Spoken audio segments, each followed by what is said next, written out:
Good morning, afternoon, or evening. My name is Kim Poe. I am the Children and Young Adult Consultant with the Connecticut State Library. I am here to welcome our presenter today for our session on strategic collection development for middle school or middle schoolers. So our presenter today is Alyssa Taft, and she is the teen librarian at the Cranston Public Library in Cranston, Rhode Island. Hello to our neighbors in Rhode Island. I clicked on something and then I confused myself. Let's finish that intro. Alyssa is a former school library media specialist, and she completed her MLIS at the University of Rhode Island, and her professional interests include youth civic engagement. We'd love to see that over here, collection development, and partnerships between schools and public libraries. And I was honored to meet Alyssa at Teen Summit, which is something that the youth consultants in New England do. I will hunt up and drop the link for those sessions in the chat once we get settled in. But I'm so happy to turn it over to Alyssa. And a quick reminder for folks who have just joined us. Yes, we are recording. Yes, Alyssa will share the slides. I have already prepared an email to go out to the listservs once the recording is captioned and ready for you. Thank you so much, Alyssa. And the floor is yours. Awesome. Hello, everyone. I just want to preface by saying I have a cold. So if you can't hear me or you need me to repeat anything, just let me know. And I might be like coughing a little bit, but tis the season. So thank you so much for having me today. So this is strategic collection development for middle schoolers. And that's me. So I'm Alyssa Taft. I'm the teen librarian for Cranston Public Libraries in Cranston, Rhode Island, as Kim said. And I am a former middle school librarian. So before I came to public libraries, I worked at a grades 5 to 8 public middle school. And so middle school is my jam. I love middle school. I think that middle school is a fun, fantastic age group to work with. And I feel like so many people misunderstand middle school or have like really strong like negative reactions when they're like, oh, you work with middle schoolers. But I love middle school and middle school is my jam. So I'm really excited to talk about middle school today. So we're going to go over why this is even a topic that's worth having a presentation on.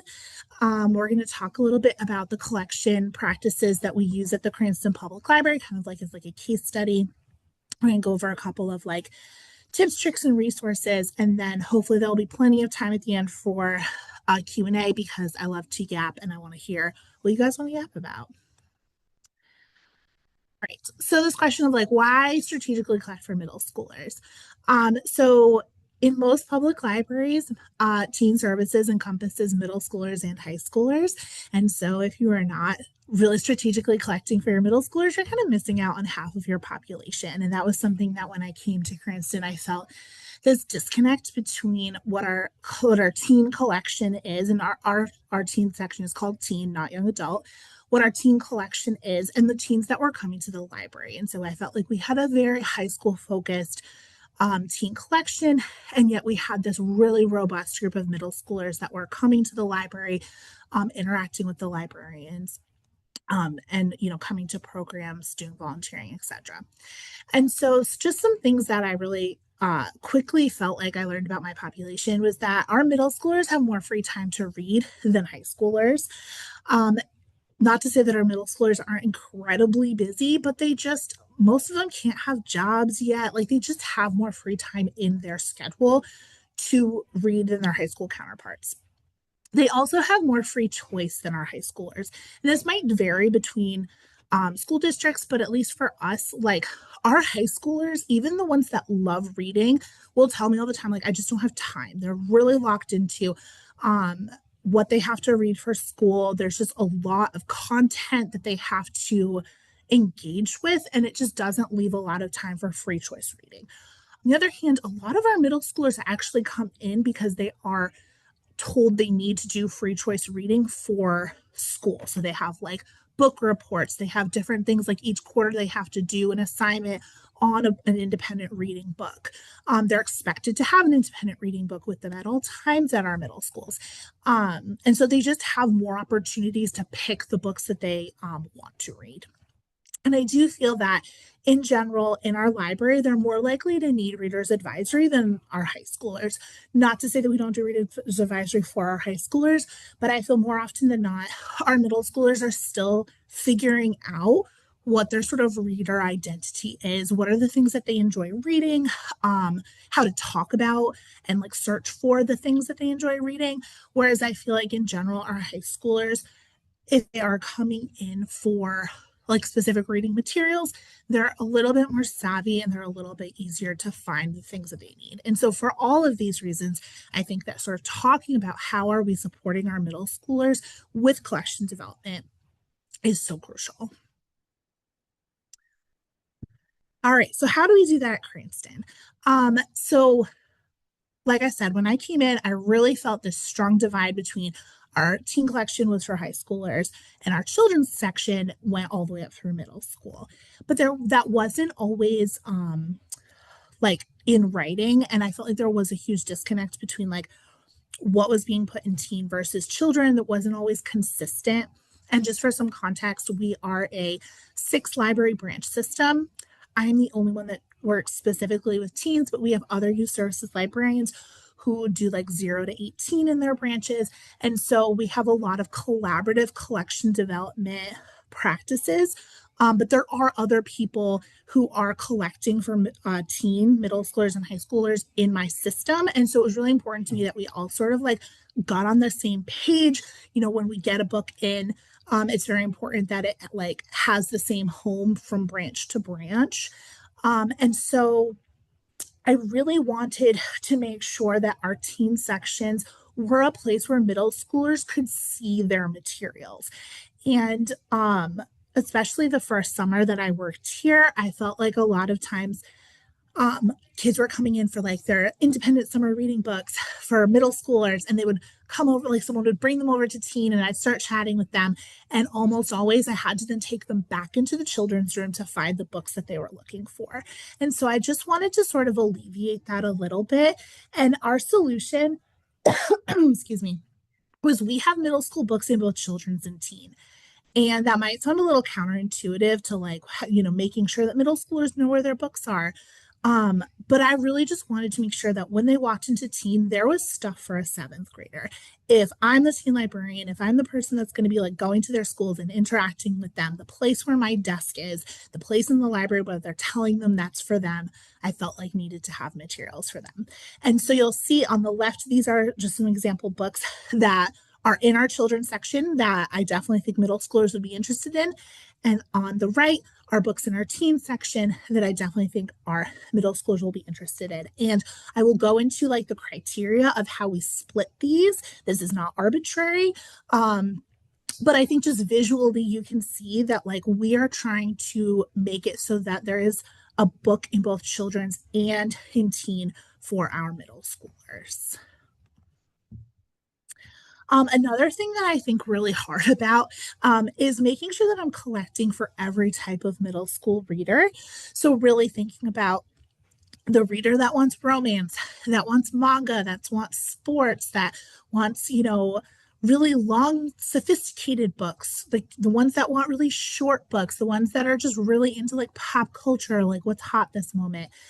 Um, and so I think sometimes what can happen when you're trying to think about like moving some things into your teen section is that people will be like, well, we'll move the sophisticated books. We'll move the books that maybe deal with certain more mature topics, even if they are like middle grade books. And I think that is an understandable impulse, but I think that we're not necessarily trying to shift certain books. We really are trying to make the teen collection a place where all types of middle school readers are represented. I want to make sure that, you know, like high level sophisticated reader who's in 7th grade can walk into the teen section and find something, but also maybe a reluctant reader who really loves sports and doesn't like books over like 200 pages can also find something in our teen collection.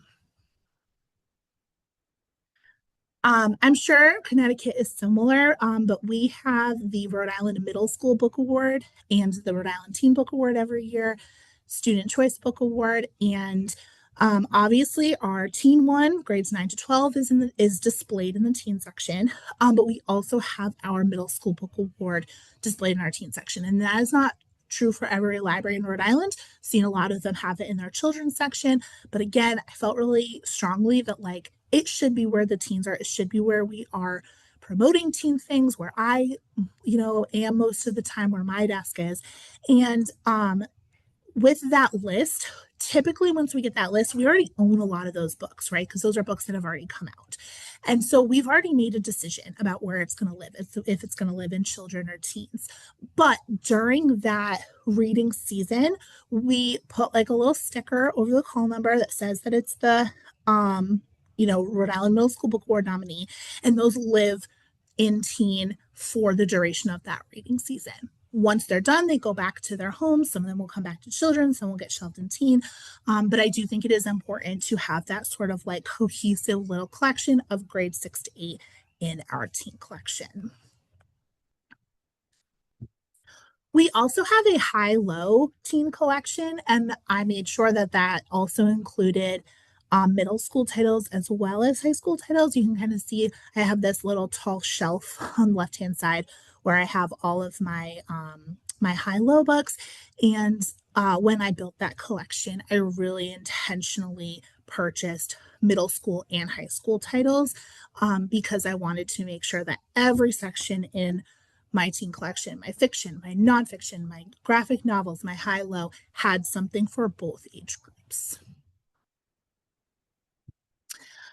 So some of you might be asking, Alyssa, well, what about a tween section? Like, wouldn't this solve a lot of the issues that you have around like making sure that middle schoolers can find their books in the library? And on one hand, I think it's a totally natural impulse to be like, tween section, fix all your problems.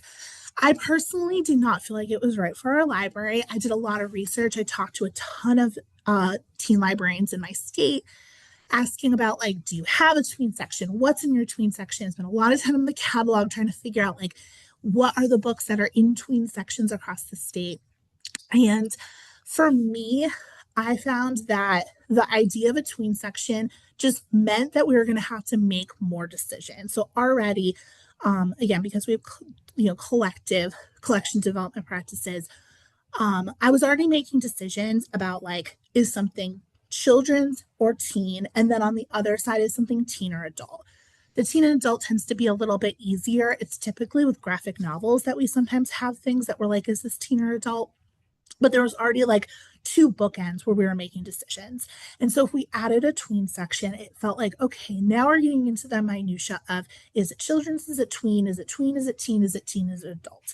And so I just did not feel like that worked for us. I also, in our library, our children's room is completely separate from our teen space. I think I've seen places where it's more of a gradient, where like they can kind of have literally a tween section in between chapter books and teen books. I also think that tweens, they don't really call themselves tweens. And so I think that word is sometimes a little off-putting for our population. And also, a lot of things that end up in tween are about like 13 and 14-year-olds, and those are teenagers. You know what I mean? Like, I feel like the word tween is often misapplied to middle schoolers who are technically, of an age where we can consider them teenagers. They're not high school. But yeah, so I just felt like to tween or not to tween is a totally valid question to ask. And if you have a tween section and it's working for you, that's awesome. I love that. I would love to chat about how that's working for you in your library. But for us, we were just like, that is just not the move. Okay. So this is our selection criteria. And so when I came on, like I said, I felt like it wasn't always clear why we were putting certain books in teen and why we were putting certain books in J. And something that comes to mind was there was a book featuring an 11-year-old protagonist that some of my colleagues wanted to put in teen because it was very, very long and it was written by Ellen Hopkins, who had primarily written teen books. And I was like, it's about an 11-year-old. It's like, why are we putting this in teen? Then, like literally the next month later, there was a book about an eighth grade girl figuring out that she had a crush on another girl and had this like illustrated cover of her. And I just was like, why is that one J and the other one? Or why is that one being put in J and the Ellen Hopkins is being put in teen? And so I felt like through our collective collection development process here at Cranston, we needed to all be on the same page and have written criteria about what is a teen book and what is a J book. And this is not always perfect. This is something that like we go through the criteria and we really have to look at the entire picture. It's sort of like a little checklist, and if it checks off enough boxes, we'll probably put it in teen. And so the way that our collection development works in my library is all of the youth services librarians, we dump every book that we might be interested in while we're reading reviews and looking on social media and talking to people into a J working cart and a teen working cart in Ingram. And then every month, myself and another children's librarian, we go through and we pull out all of the stuff that is coming out this month. And we sort through it and we make sure that the things that were put into teen are actually teen. Same with J. There'll be things with question marks where other people are like, I'm not sure if it's teen or J. And so this is where those conversations happen to make sure that every book that is being purchased is going to live in the same place in each library. I'm just going to take a drink. Okay, so when we start looking at those books that have a question mark of like, I'm not sure if this would be a middle grade book that should go in teen or should go in J, these are the things that we look at. So, number one, obviously, everything in our teen collection should be published for and marketed towards middle schoolers and high schoolers. The big thing that I think we initially look at is, does the book have a protagonist that is 13 years or older or 12 but in seventh grade? That is the cutoff that we have decided on in our library. You'll see there's an asterisk. I'm going to go over the kind of like exceptions to this in a second, but that is like number one, is that if it has a 13-year-old, we got to look at it. We have to look at this book. If it has an 11-year-old in it, it's not even on the table. This is sort of just like step one in the algorithm. The story has to take place in 7th to 12th grade. That again, there's an asterisk. We'll talk about that. But those are sort of like the things that we really wanted to focus on, is to try and catch those books that are about like 13-year-olds, 14-year-olds, 15-year-olds that sometimes are still described by publishers as middle grade, but are appealing to a middle school audience that is probably shopping your teen collection, not necessarily your J collection. And then this is the other really kind of big piece that's a little bit more subjective. We are looking for things that are developmentally appropriate for middle schoolers and high schoolers. And so when we think about what is developmentally appropriate for middle school, we're talking about crushes, first relationships, friendship drama that is not easily navigated or solved, has a lot of nuance, has a lot of gray area. Places where they're developing their identity and their identity awareness and seeing themselves as part of a community, both like in their family and outside of their family. And so one thing like I would maybe use it as an example is, you have a story, like a fantasy story about a plucky 13-year-old with a talking animal sidekick. And they go on an adventure, and it is pretty straightforward. The bad guys get defeated, sort of everything that you expect to happen wraps up very neatly at the end. We might put that in J. The same story that might include realizing that the protagonist has a crush on another character.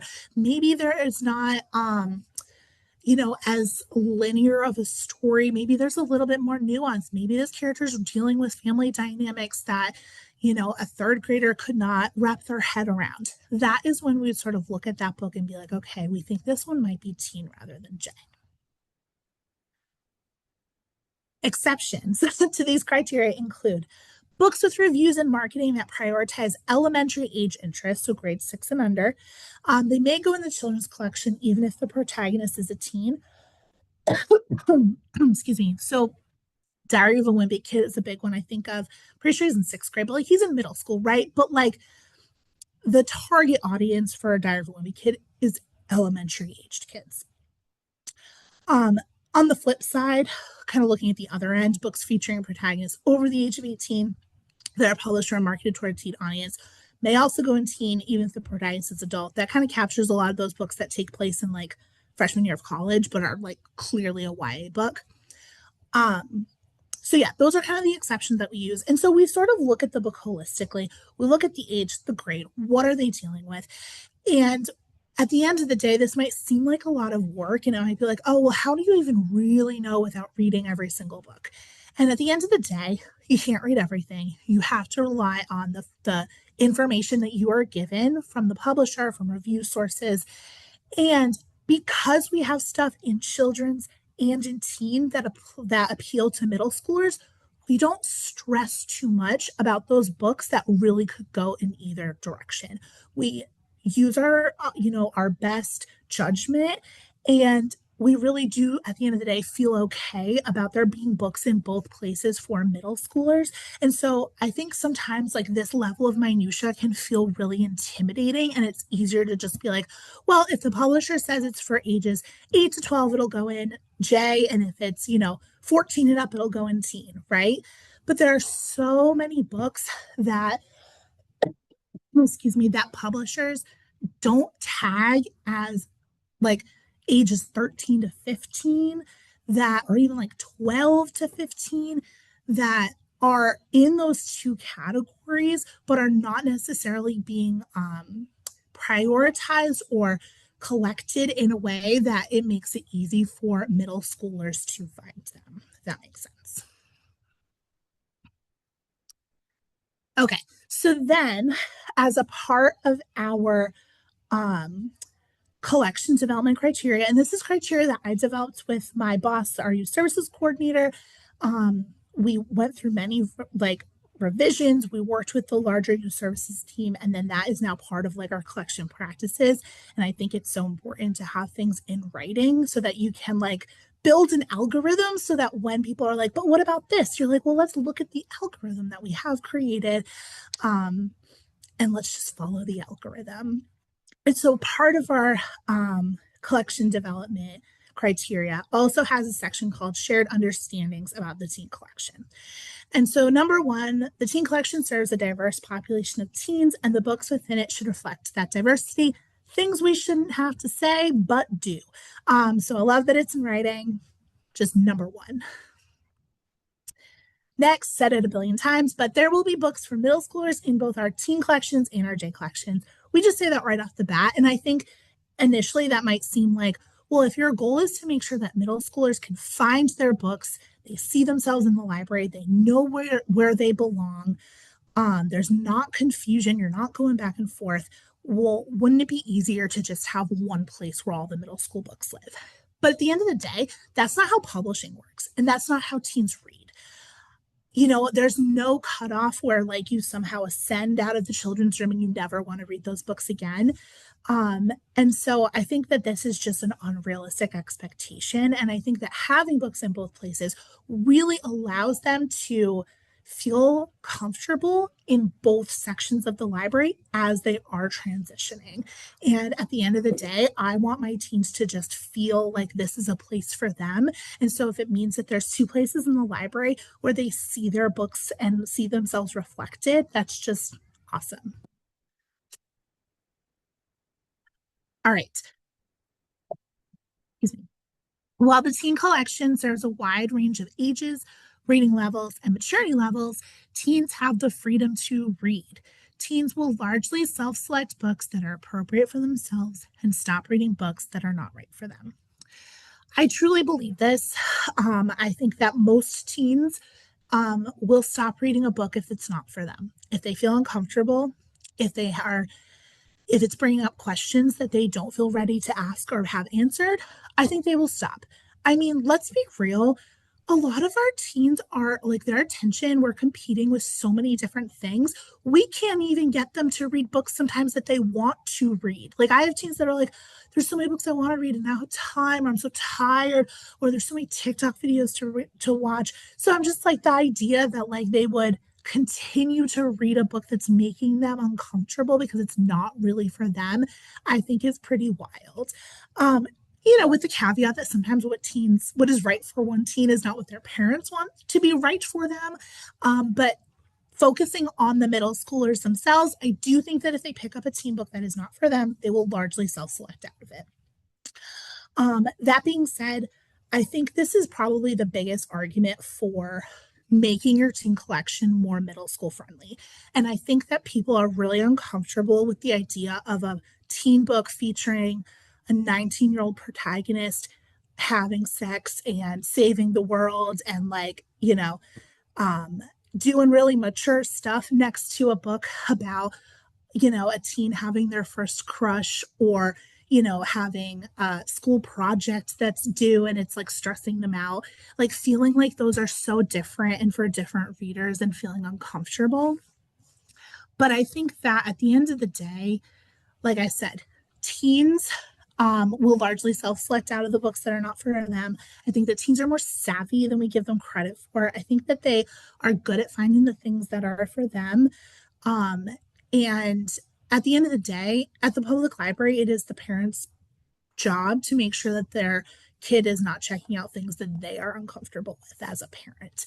And so we provide lots of resources, a lot of support, a lot of displays, and we'll kind of get into some of this in a second, but like all of these different readers advisory resources to make sure that we can provide middle schoolers with guidance on things that might be for them.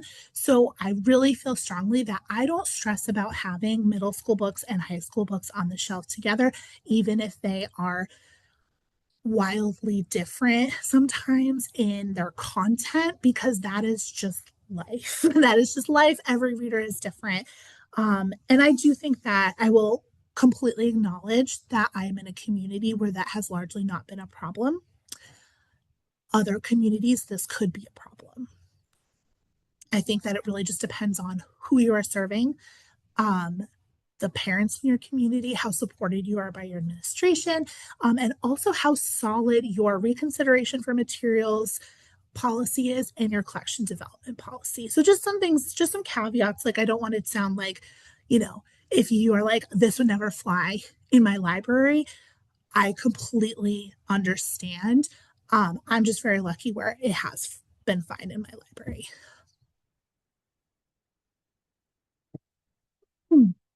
So the next shared understanding is teens should have access to readers advisory tools to help them select books that are right for them. So this is again that like, yes, we have a teen collection that is middle school and high school, but it also, they're not just like in the Wild West, right? Like we're not just sending them out there and being like, you will have no help. So we're really big on book lists, databases, displays, librarians who are here to help. And we always have the RIMSBET and the RIPA nominees displayed in the teen section or near the teen section when applicable. Some of our smaller branches, have like one shelf of teen stuff. But if we are going to have the RIMSBET and the RIPA out, we want them to be near the teen section.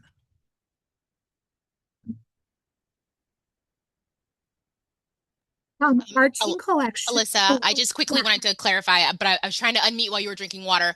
The Rims, Bud, and Wrist, those are your Rhode Island Teen Awards? Yes, sorry. Perfect. Yes, Nope, Rhode Island Middle School Book Award and our Teen Book Award. it's all right. Say those acronyms. I just wanted to say it out loud for anyone who was maybe like, what? Thank you. Thank you. And so our teen collection includes fiction, popular nonfiction, and graphic novels. This is something that um, I feel really strongly that our nonfiction in teen is serving a different purpose than our nonfiction in children's and in adult. And so our teen nonfiction sections are very tight, very focused. They are books that teens want to read. We have largely gotten rid of things in our teen collections that were for projects, for research. And I think that, again, this is different for every community, but at least here, and I think a lot of times when I've talked to my colleagues in other cities and towns, teens are coming in for research less and less. They are just not using the same tools that they used 10 to 15 years ago. And so having a robust reference collection in teen or specific like books about topics that they learn about in high school or projects, it's just not, they're just not coming in for them anymore. And so I felt very strongly that our popular nonfiction collection should be books that teens would pick up because they are interested in the topic. We have a lot of astrology. We've got a lot of like biographies of interesting, famous people, witches, poisonings, murder. Like those are always really popular. And part of why I feel comfortable kind of cutting out the curriculum stuff is because we really do feel that our adult nonfiction collection can largely support high school level research, and our children's collection, our children's nonfiction collection, can largely support middle school level research. And again, even with those caveats, typically they are doing their research in their school libraries with databases. Here in Cranston, we have a horrible curriculum called Study Sync at the middle or at the high school, where they're reading like snippets and like it's awful. They like don't read full books. So I just feel like your money can be spent other places. And also, I just want to mention when I look at my popular nonfiction, like I think about my middle schoolers, like what would my middle schoolers be interested in reading? And that's sometimes different than the nonfiction that a high schooler is interested in reading. And sometimes it is really like trying to figure out, like, okay, yes, this might go out in J, but is there something about this that just feels really middle school? This cookbook feels like something that a middle schooler would be really into. And then me and my children's librarian just cage match over whatever it is that that we want. No, but it definitely nonfiction can be a little trickier in deciding between teen and children's, but we just don't buy quite as much, so it's easier to kind of go title by title. Okay, we're gonna do some like quick like tips, tricks, and resources, and then we should have lots of time for questions. So, okay, excuse me. All right, so displays. I love displays. Think displays are awesome. Obviously, every display I do, I make sure that there are middle school and high school titles represented.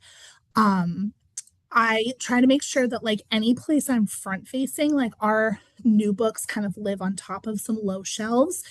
And I have a mix of like bookends and easels. And I try to make sure that what is front faced is a mix of middle school and high school books. I think that I think teens in general can visually start to pick up what books are for them. I think that middle grade books for middle schoolers tend to have a certain aesthetic. High school books can tend to have a certain aesthetic. Teens are smart. And so I think that again, front facing and making sure that like all different types of books for age groups in your teen collection are represented. Huge in making sure that when middle schoolers walk into your teen collection, they know that this is the place where their books are. I also, this kind of, I think goes without saying, but I'm big on multiple formats. So picking display topics that have books in fiction, potentially nonfiction, graphic novel, and then also putting high low on display. I think is really important. Just again, giving people variety and making sure that when our patrons walk in, they see that there is a book for them. Same thing with like long books, short books. Really just trying to make sure that we are giving them a variety of options so that as many teens as possible can feel like, ah, yes, these are the books for me. This is something that I think is pretty cool. I can take zero credit for the idea. This predated me, but my amazing youth services coordinator started these book lists. And when I came on, it went from kindergarten to grade 6. I advocated for us adding 7 and 8. And these are lists that we zhuzh up once a year, and every librarian on our team takes a list. I always do 6, 7, and 8 just because I'm a 6, 7, and 8 person. Um, and what this list is between 18 and 20 titles that when typically an adult patron comes in and says, I need a book for my fourth grader. We don't organize the library like that, obviously, but we get asked those questions all the time. Where are the books for second graders? What's a good book for a sixth grader? And so these lists are just a really good way to have this shorthand of like when people come in asking this question, this is a list of books that we have vetted as like we think that these are great books for this age group. It's always a range of reading levels. It's always a range of topics. We try to include a couple of classics on each one, so that if someone were to like a retired teacher were to see this list, they would be like, "Oh yes, I recognize, True Confessions of Charlotte Doyle." Um, and these lists are really great, especially for our part timers or for our adult services team. So if like, especially in the summer, if it's really busy, if they're getting questions at the reference desk about children's materials, if our part timers are getting asked questions about like age groups that maybe they haven't worked with a ton or they're not quite as well versed as us as the experts, they have these curated lists to look at, and it just sort of takes a little bit of guesswork out of the, where are the X books located, where are the first grade books, where are the eighth grade books. And I spend a lot of time on the 6, 7, 8, and it feels like small minutia again, like what the difference between a sixth grader and seventh grader is a little bit smaller than the difference between like a first grader and a second grader in terms of reading level and content. But I do feel really good about those three lists, excuse me, as books that I think will be of interest to them and will be completely appropriate for an independent reading project, bringing to school as an independent reading book. So if you're interested in looking at these book lists, once Kim sends out the presentation, this is linked to our website. And every year we revamp them. We don't completely rebuild them every year. We usually swap out about 5 titles. And something that our youth services coordinator does is she'll run a list of books that were purchased by 3 or more libraries in our branch system over the past year, so that we can really see like, oh, okay, well, if 4 of us already own this book and I think it's a great book for grade 7, I would definitely put that on the list, because it just means that like there's lots of copies, multiple locations can be like, oh yes, we have some of these books. Things you don't like to think about if you're like a solo library, but these are definitely things that we have to think about as a group of 6 libraries, with sort of a centralized youth services team. And so, yes, I think that the grade 6, 7, and 8 lists are awesome, and they're different tonally, I think, than the Rhode Island Middle School Book Award list. There is some overlap, but again, just these I call them almost like capsule wardrobes of like, if someone who's not me and who is not as super well versed in like what is a good book for a middle schooler, they can go over to the teen section. They've got the Rhode Island Middle School Book Award books they can recommend. They have access to these book lists. And it just makes like it so much easier for our middle schoolers to get the same level of readers advisory, whether or not I am in the building. Um, so obviously, as a former school librarian, I love school librarians. We have a fantastic relationship with our schools. I go into our middle and high schools all the time. I really prioritize middle school because I just feel like they have more free time. They are very enthusiastic, and I just have more time with them, right? Like by the time they're in high school, ideally, they've already seen me give a presentation multiple times. So I don't need to do quite as much outreach at the high schools because they already know who I am. Um, excuse me. But I go into our middle schools a lot. And so just some things to be aware of. And this, you might already know these things, but School librarians typically can only order materials 1 to 2 times a year. This blew my mind when it came to the public library, and they were like, you can order your books every month. And I was like, what? That's wild. So if there's something that's awesome that blows up and they've already put their book order in for the year, they will not get that book. So being in touch with your school librarians, even if you can't necessarily get in for a visit, just making those connections and those relationships and being able to like email them and be like, what are your kids asking for? What are the things that I need to have on my shelf that you can then say to the kid that asks, like, for the summer I turned pretty for the 50th time? Oh, I definitely know that the public library has that book. um, they know what the kids are asking for. Oftentimes, especially at the middle school level, they're still coming in weekly with their ELA class to get books. And a lot of times, at least in my middle schools, they have to have an independent reading book with them at all times. Um, and so they'll just have to get something even if they're not into it. And so the school librarians are seeing kids that maybe we will never see in the public library. And so they just have a much more complete snapshot of who our potential patrons are. And so, like I said, even if you are in a situation where you will never be able to get into a school physically, I just think making friends with your school librarians is so crucial and really can just complete the picture for you in terms of like, what are kids asking for? What are their reading patterns?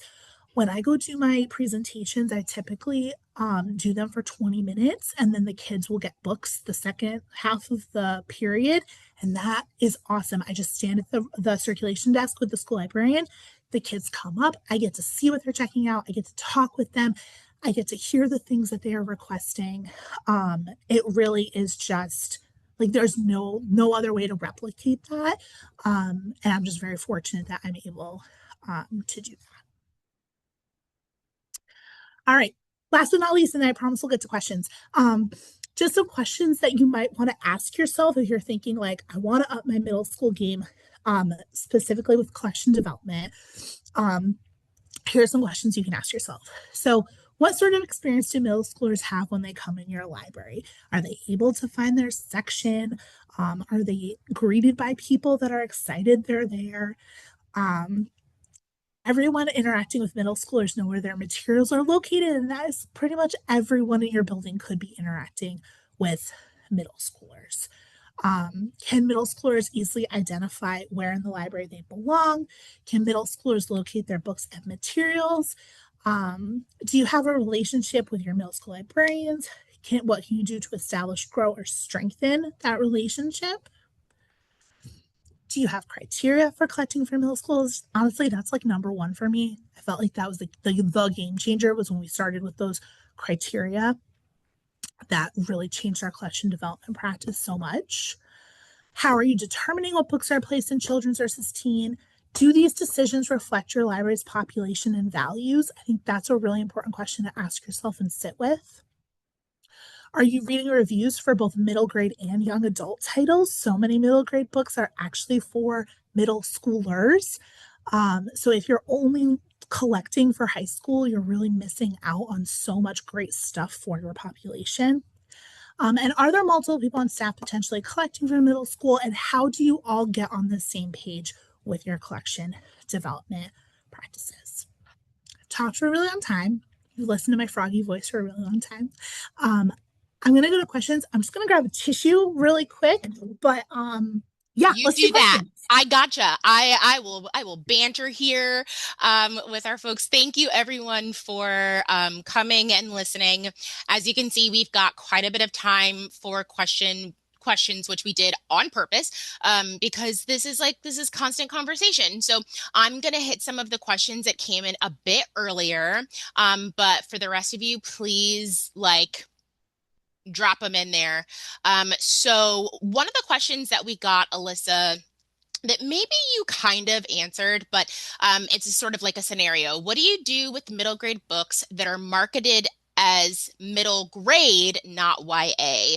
But the protagonist is in middle school, and the reviews have recommended ages 8 to 14. So I'm working on our Governor's Summer Reading list right now, and sometimes those reviews can really throw things when you look at, right, like the publishing grade, and even if it's a book that I've read, and then like school library journals like third grade, and you're like, for real? So yeah, we didn't really hit review ages. So I think it'd be great to hear your thoughts on that. Yeah, so I find that, excuse me, I find that typically publishers um will put ages 8 to 12 on like 90% of middle grade.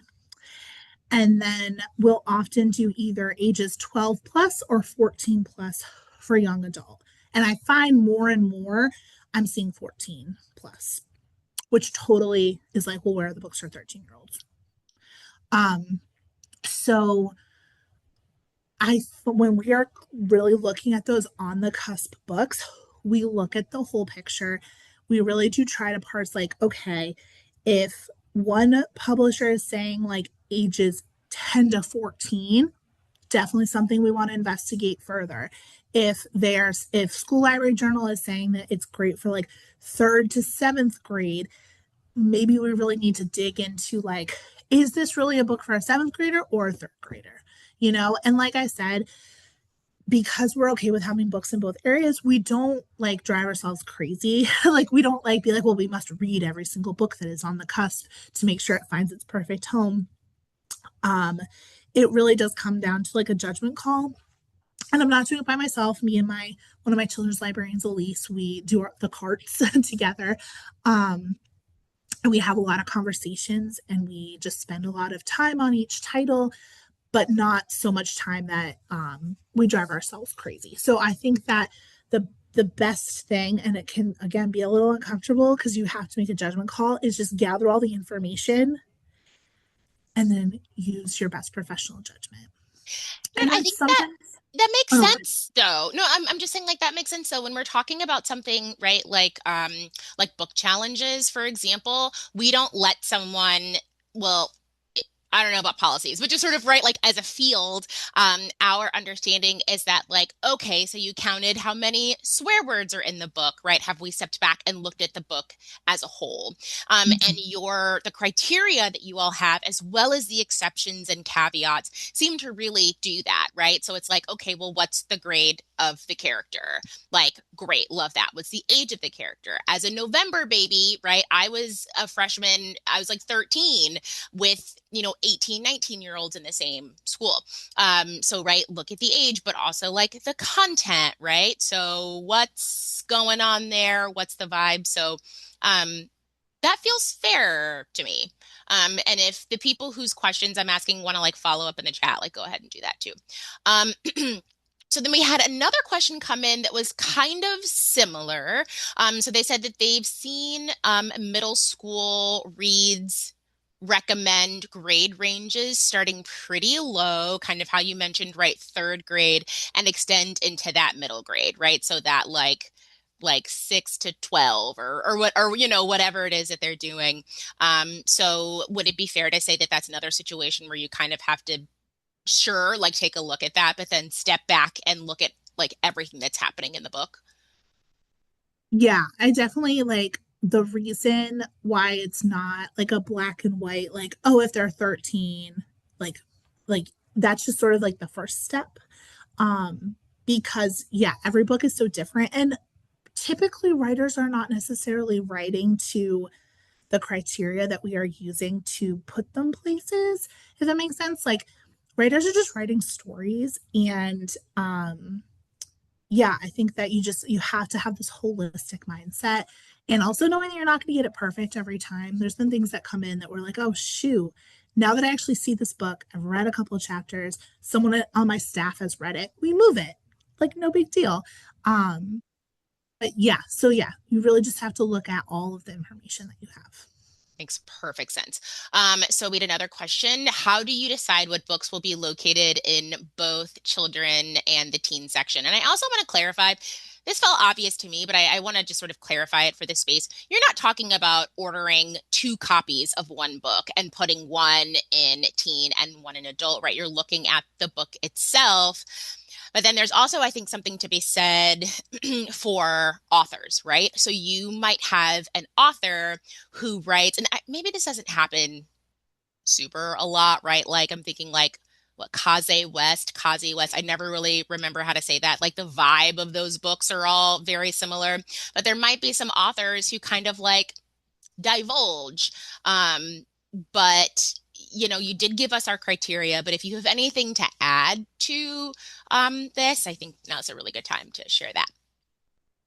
Yeah, so we do not buy two copies and put them in two different places. When I first came on, there was some of that going on for the books that they were like, we're really not sure.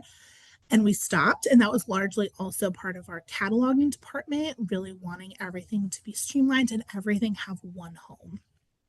And so when we make a decision about a specific title, that it will go in T or J, that's its home, and that it's its home across all six branches. And so, I mean, it makes it kind of easy in the sense that, like, we make that decision and it's just done, and cataloging doesn't have to really worry about it. Um, but yeah, we don't put things in multiple places. And I feel like there was a second half to that question that I already forgot.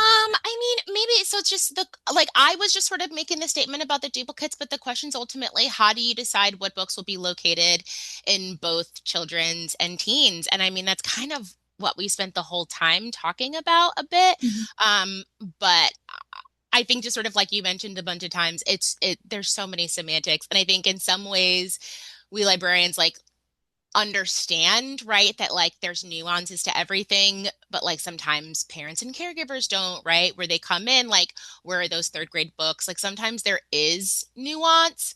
Oh, and so they stated like they thought you were talking about duplicate copies. So now that we've locked in that you weren't talking about duplicates, I think that helps. But Perfect. do you have situations where this is my question, where you've split authors, right? Where you've Yes. had, yeah. So how does Yep. that work? You just decide by the book and you don't worry about if like all the books by one author are in the same spot?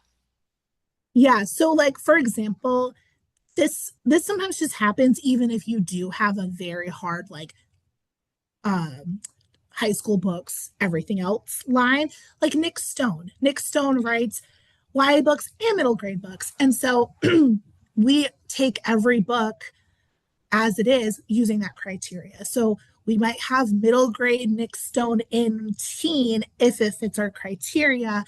And we also have Nick Stone in Right. children's if it Like fits that fast criteria. pitch. Mm-hmm. Exactly.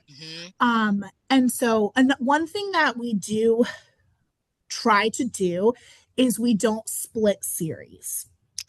So if a book comes out and then there's like a sequel or a companion novel where the characters are now aged into what we would consider teen, we don't split the series. Typically, we'll just leave it in children's because that's usually the scenario, unless we do feel very strongly that it needs to switch over to teen.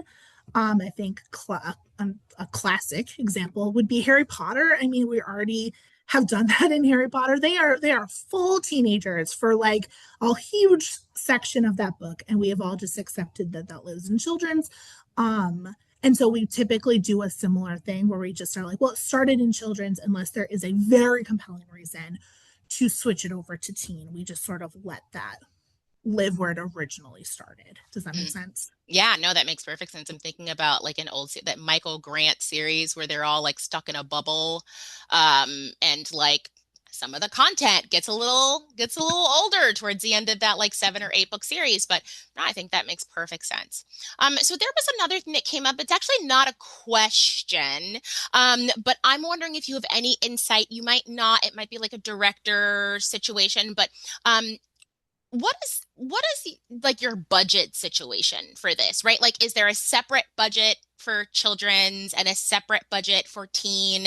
And do some of the decisions that you make around what's going into teen and what's going into children like affect what that looks like? Is it just like one budget for the whole thing? I don't know if that's something you have any insight on, but if you do, I think we'd all love to hear it. Yeah, so it's complicated.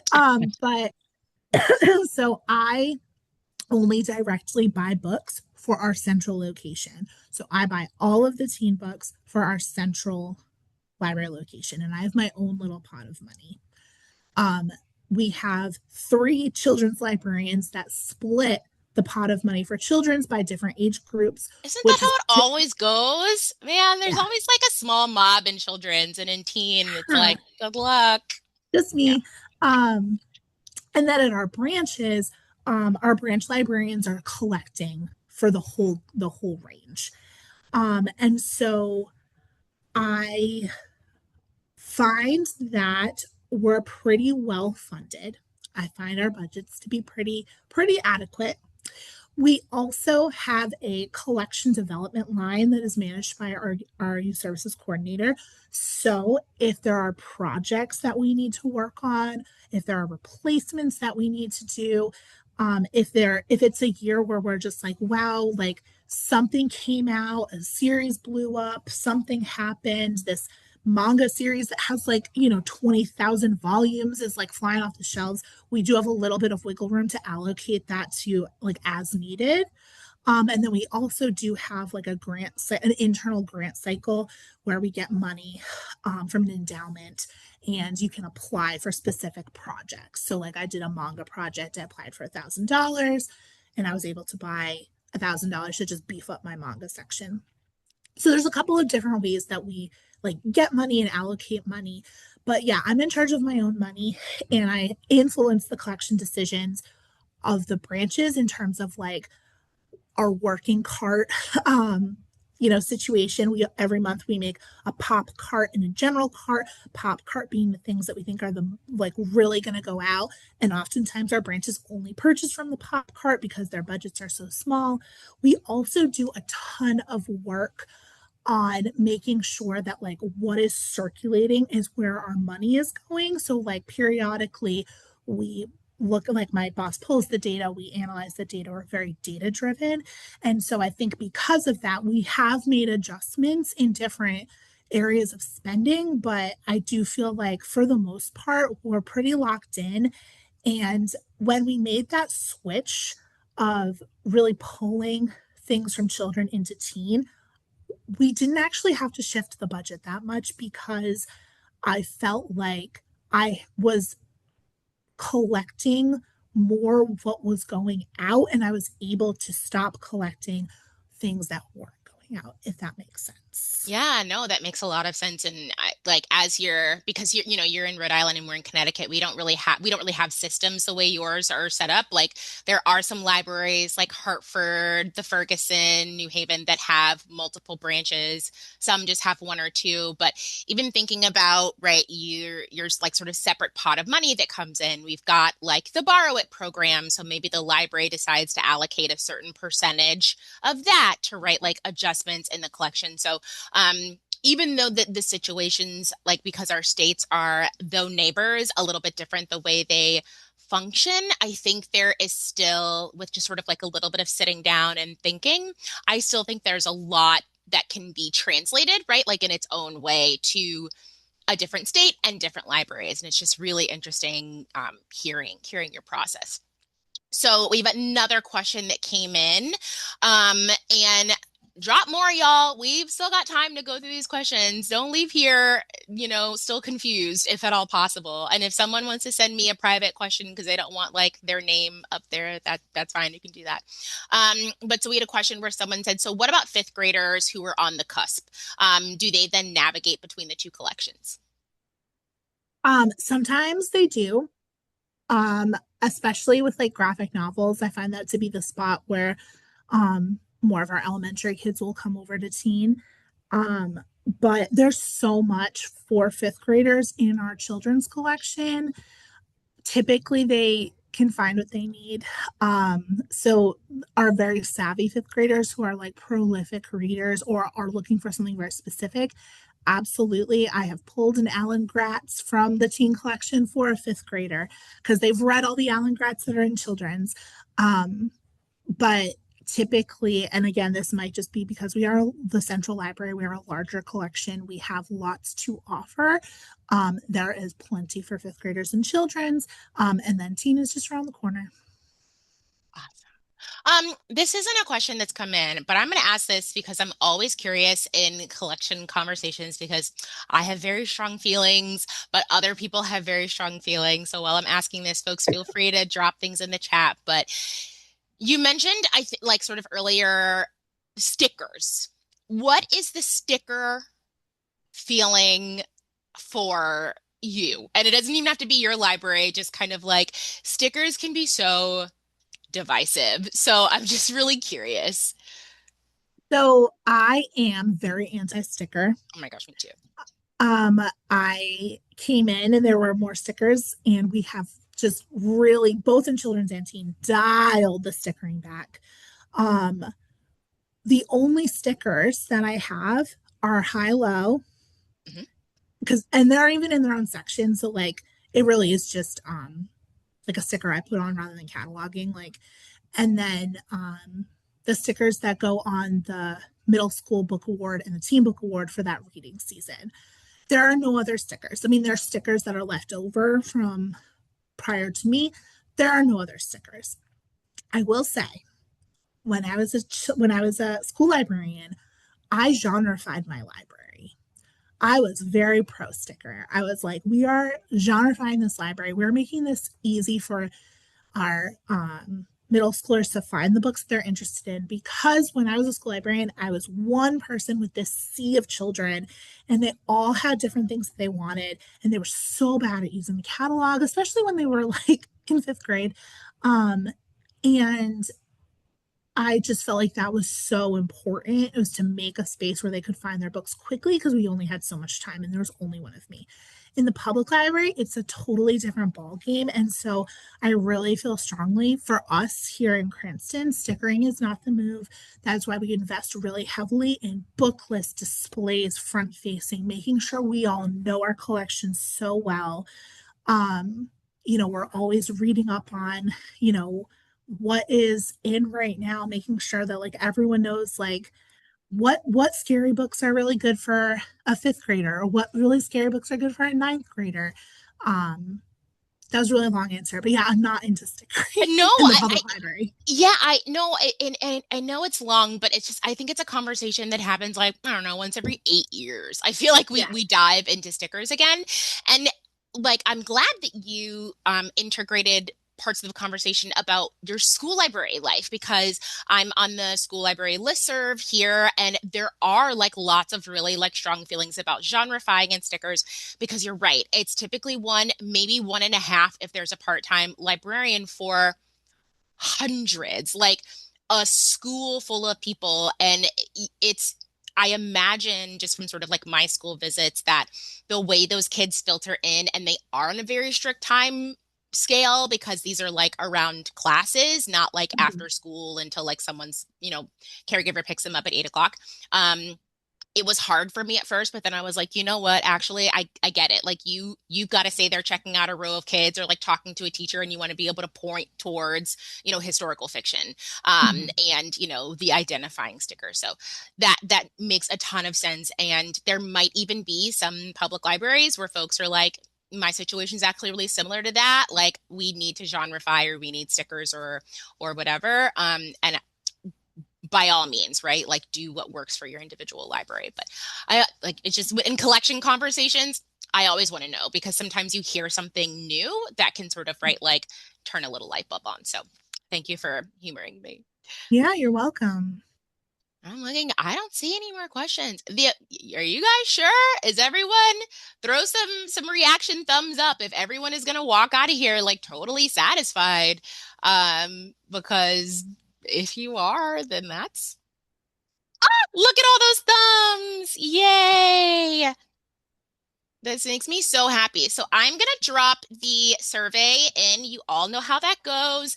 The survey for this session is at the bottom. So scroll, scroll, scroll, and you'll see it down there. But I want to make sure that we can share some helpful feedback with Alyssa, who was so kind enough to do this session for us around sickness. Thank you so much for giving us this time.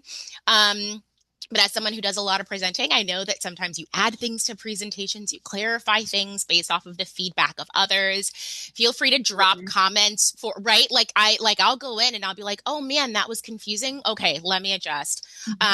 If you would like to see more sessions or like a different age group or something like that, leave comments for me in there. Like that's what I do, right? Help me help you, and I will go out and find someone to present. Or what's probably most likely is I'll go, hey Alyssa, can you like adjust, right? Like, or can we pull someone else in so that we can make sure you all get what you need. As Alyssa said, she's going to send, this has been recording, she's going to send the slides. And I already have an email prepped for you guys. So once the video is uploaded and captioned, give me a little bit of time. I will send an email out to all of the listservs with the direct link so you guys can watch the video. You can go through all of these slides. Yes, we've got helpful, thought-provoking. You killed it, Alyssa. Thank you so Thank you all much. so much. I love yapping. It's my favorite thing. So thank you for letting me yap at you, even though I have a very froggy voice. And my email is in the presentation. I'm always happy to chat further. Yeah, I love middle school and I love libraries. So thank you all so much for having me. Thank you, Alyssa. You feel better. And everyone else, have a great rest of your day, and I'll see you on the listservs. Bye, everybody.